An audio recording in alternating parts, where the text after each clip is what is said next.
Hi, and welcome to Abundance Masters.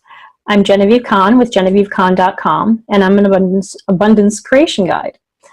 What is abundance exactly? Well, this is what this series is all about. We have differing viewpoints, but it's really all about the same thing, creating our own abundance. And for this video, we have Anna Frolik, and she is an intuitive guide, mindset coach, and mentor for soul-inspired business owners. So even if you're not a business owner, Anna still has some great wisdom and some great experience to relate to you. So excited to see you, Anna, and thank you so much for being with us. Thank you so much for having me. I'm so excited to be here. Well, of course, there's an abundance of noise in my house, so, okay, we have to shut that off. How hilarious is that? Okay, anyway, so how is it that you have come to do what you do, Anna? That is a really good question, and it's a long story, actually. But looking back, well, if we're talking about business to start with, I've always had this inner knowing that I was meant to be doing something that was a bit different from what everybody else was doing. And I remember when I was like 17, that's when I first had internet, and I started exploring web design. So that's kind of how I got started. And I just knew that this was something I wanted to explore probably professionally a bit later in my life. And okay, what else? It's a long story, so I'm trying not to get too distracted or too long here, but let's say when I was done with university, I went into the advertising industry, and then I still had the same dream. I just knew that there was something else waiting for me. I knew that I wanted to be more free to express myself creatively, to also travel and make my own schedule and just follow my own flow and my own heart on my journey. And so that included a lot of things, but I definitely remember, you know, just sitting in front of my computer and just daydreaming about my freedom. And eventually, after about 3 years of being in a full-time corporate job, I just took the leap and I made that happen. And so I did start to explore mindset work shortly before I made this decision. I read the book The Secret. A cousin of mine recommended to me, actually. And so that really helped me through this transition by bringing my mindset and my awareness to the fact that, you know, I was totally safe following my heart. And before I took the leap, so basically I just quit my job cold turkey, and I knew that I was going to start my business, and yeah, without any backup or anything. I had savings for sure that helped. But before that, I had always wanted to maybe get a part-time job first and then transition gradually. But when I started doing this kind of mindset work, I really found the courage to just go for what I wanted. And I took the leap, and my employer became my first client maybe 2 days after I quit. So that was like a seamless transition. And yeah, then after that, I think the biggest challenge, though, that I faced when I was on this journey was like I was still in the corporate mindset a lot in a lot of ways. So I pretty much took what I knew from corporate and turned that into my own business. I was still in, you know, the very masculine-oriented hustle mode, and I built my business with a lot of passion and enthusiasm and hard work. But after about a year, I started burning out, and there was something inside of me that was looking for something else. I didn't know exactly what that was. Well, I'm sure, having been in that corporate field, and then you tried to take that same mindset into your own business, that had to have been a really rough transition, because the corporate mindset is just work, work, work, work, work, work, work some more, work yourself into exhaustion. And a lot of us entrepreneurs make that mistake originally as well. And it's great that you have been able to shift from that into enjoying life and building a successful business. Yeah, so that was pretty much the transition. So at first I really felt that I just wanted more time freedom, but I also started realizing that there was actually something else, like it was a call from my soul, from my inner being. And when I started asking those questions, you know, what do I really want to do?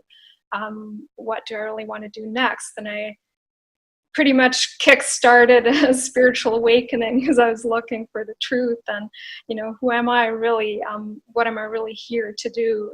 And so I started working with the angels and with other magical beings, and pretty much just got pushed by my soul into my career as a spiritual teacher. So that's how it really started. But through that also, pretty much everything else just totally changed in my life.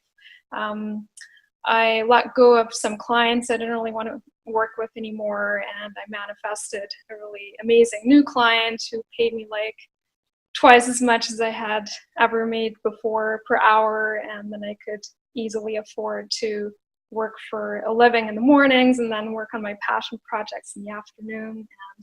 But everything changed. My relationships, I started traveling more, and then about 2 years later, I just left everything behind. I downsized my life to a suitcase and a carry-on bag and just started traveling the world, and then came back here to Canada, which is, I lived here as a child for a while, and it was always my dream to come back, but I didn't really know how easy it could be, so it just kind of happened. I came back, I thought I was going to stay for half a year, and then I learned that I had everything I needed to stay permanently, so that was pretty cool, just by following my heart, basically.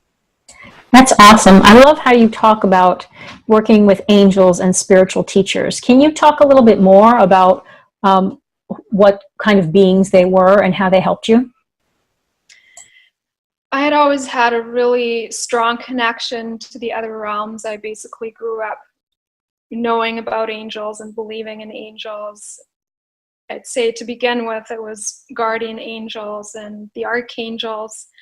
And when I started doing this work more, let's say, on a more professional basis, it was really just something that I totally wanted to do. Like, it was where my joy was calling me. I pretty much asked myself this question, what would I do if, you know, I was totally free? And I intentionally took 3 weeks off from work, like working with clients. And in that time, I committed fully to just following my joy every single day. And through that, I pretty much discovered that that was what I wanted to do at the time. And so what beings were they? I would say I was, you know, pretty open to the angelic realms in general. I definitely connected with my guardian angel. With the archangels, I started watching Doreen Virtue's videos, and I learned a lot from her, and I worked with oracle cards and all those beautiful things.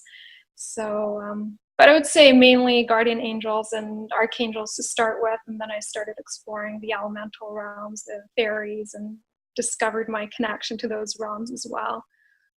Wow. Now, what would you say to somebody who would be skeptical about working with those kind of beings? Some people think it's too woo-woo.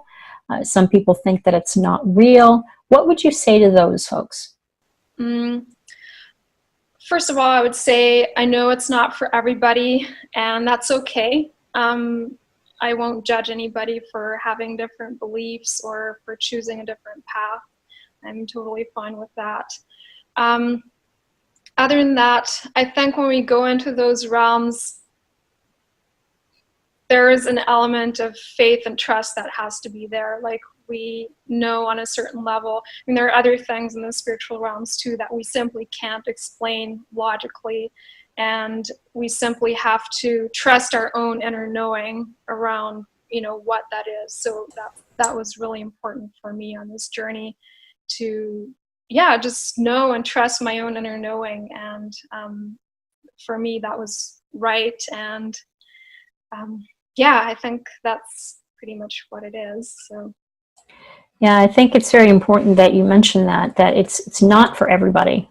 So, and that's what I love about the entire idea or the process of abundance creation is I think it works best if we find something that resonates with us individually. So for example, if working with archangels and spirits from another dimension doesn't work for you, then you can find something that does work. And I have kind of been delving into archangels myself, for the last, I'd say maybe 10, 15 years or so. And I'm not really that knowledgeable about it. I just know which archangels speak to me. But, I think it really is that important. And what I love about this Abundance Master series is speaking with people like yourself who have your method that works for you. And it seems to be working beautifully. Now, did you always feel, even before you left your corporate job, that you were just meant to be abundant? okay, that is a really interesting question, because I actually started in a place where I was living in abundance already, like especially financially. I never really had any issues with financial lack. I left my corporate job with, quite a lot of savings. And so for me, the journey was never about creating more financial abundance to start with. It was about following my joy and being free to then follow my purpose or find my purpose. So I wasn't really looking at it from that angle necessarily. And I would say that the work around abundance really started later for me, when I started exploring different things, and I went into a totally different industry and totally different career. And so I had to learn new ways of doing things, because what I had been taught or what I had learned wasn't necessarily working anymore. So that's when that journey really started. That's awesome. And I'm just fascinated with the fact that you had quite a bit of savings when you left your corporate job. How were you able to amass those savings? Was it gradually over time? Did you have a salary that was, commensurate with that? Or did you have to, some people feel like they have to scrape and things like that to put any savings away. Okay, one thing I should mention is that I was born and raised in Switzerland for, a large part of my life, and Switzerland is a pretty wealthy country. So the average salary, I think I was making like $5,200 a month in my corporate job, and that was below average. So, but still, maybe living expenses are a bit more too. But if you kind of know how to manage your money, that's definitely that's one of my strengths as well. I'm really good at managing my money. But if you do that pretty well, it's pretty easy to build savings. But other than that, I also learned that from my parents, because actually both of my parents grew up pretty poor, especially my mom. And my dad grew up in former Czechoslovakia under the communists. So that's a very interesting story too. But my mom grew up on a farm. They were like really, really poor, and they had to like pretty much save every penny. And so I learned that from my parents, and I definitely see that in a way I was maybe also coming from a scarcity mindset, even though I was creating abundance. And one thing I had to learn was be more generous with myself and, be okay with spending money. So maybe coming from a bit of a different place or perspective than a lot of people who might be watching this right now, but it goes hand in hand. So. Yeah, the other that's side of the coin. fantastic. Yeah, that's really fantastic. The reason why I was asking that is we may have some viewers who, at this point, maybe they haven't amassed, a big savings. So it's so great that you had that mindset, from the beginning. You learned that from your parents. That's fantastic. So how would you suggest that people shift into that mindset? Because very often in this society, we are learned to operate, we are taught rather to operate from lack. How would you suggest that somebody shift into that abundance mindset? Okay, that is actually a pretty broad question. I'm going to try to just narrow it down to the most important aspects. What I would say has been super transformational for me in the last 6 or 7 years, maybe, is actually a mindset practice that I got from Doreen Virtue when I was studying with her. I've even got a book here. It's The Abundance Book by John Reynolds. Oh, wow. Isn't that, what's so funny about that, Anna, is just yesterday I was speaking with Susie Cheel, who is another one of my wonderful guests, and she had the same book. That's very cool. So I don't really know what to do with it at the very beginning, to be honest, because for those of the listeners who don't really know about this practice, there's a 40-day prosperity plan in here. That's like a 40-day meditation practice. There are 10 statements of abundance that you go through, like one per day. And the language is pretty complicated. So I didn't really know at the beginning what to do with it. But then as I started practicing it again, actually last year maybe, I really started noticing those shifts. And having explored a lot of different mindset practices, what I found about this one is that it really reconnects you with the essence and the truth of who you really are, rather than you having to go and look for blocks and where am I stuck, and when we do that, we tend to recreate more blocks and more scarcity or whatever it is. So this practice really just goes to the essence of who you are as a divinely inspired creative being, or an expression of the divine creator, however you might want to see that. So for me, that's definitely been highly transformational. I think that's where we really need to look in the end. And what else? Yeah, I think in the essence, it's really just remembering that abundance is the truth. And then I would say, go play with that.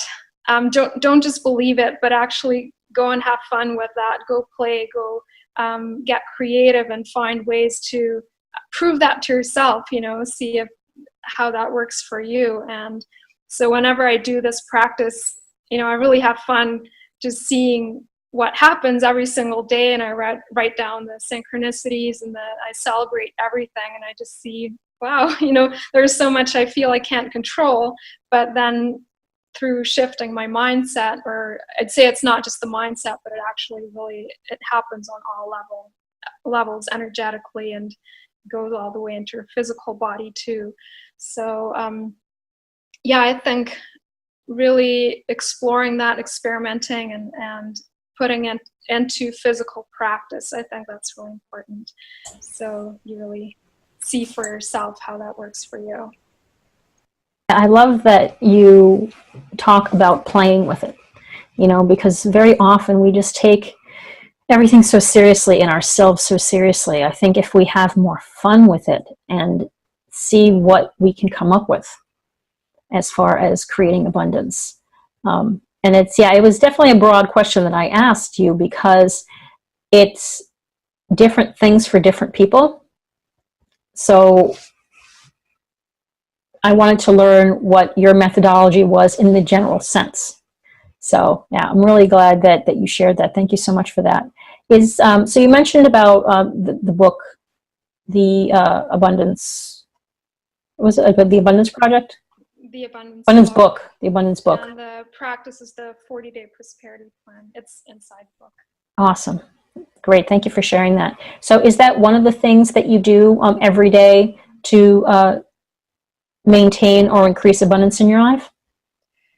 Not every day, but I'm going through it right now. So I usually do the 40 days and then I take a break because I don't want to get addicted to the practice. I think that's really important. Like, you always want to be aware that the practice, the tool, the methodology that you're using is really just a tool. It's not actually your source of abundance. So that's why I always like to take breaks to integrate as well. This time, maybe it was only about a month or so. Sometimes it could be months in between or even a year in between. But I always try to have something that I do on a daily basis to focus on, like a meditative practice, but it could also be something like, you know, creating one video per day to share with my community, or, you know, just for fun, or yeah, it could be anything like that, like a meditative practice to just stay present and stay in the flow. And when I do feel that I need to work on my abundance mindset, or when I'm up leveling, which is happening right now, then or when I find myself going into fear a lot, then I definitely really recommend this practice. So it's really a great tool to just get away from the fear of scarcity and just create from a place of abundance and trust, ultimately. Oh, it's fantastic. Yeah, absolutely. I'm actually taking notes too as you're talking about, you know, how important it is to work on your abundance mindset more than anything else. I think it does. I think it does start with our minds. It starts with our thoughts, and then from there we can take the proper actions. Wouldn't you say?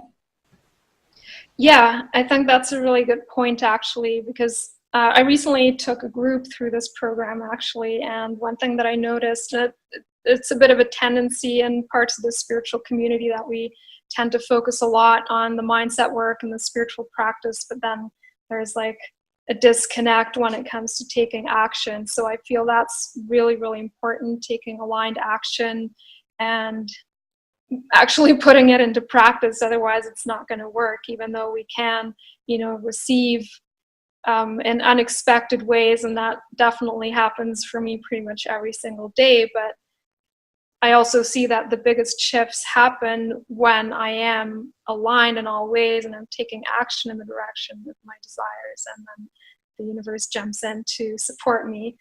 So yeah, that's definitely important. Yeah, it's something I think that was missing from the book and video, The Secret. There was a lot of visualization, which is very important.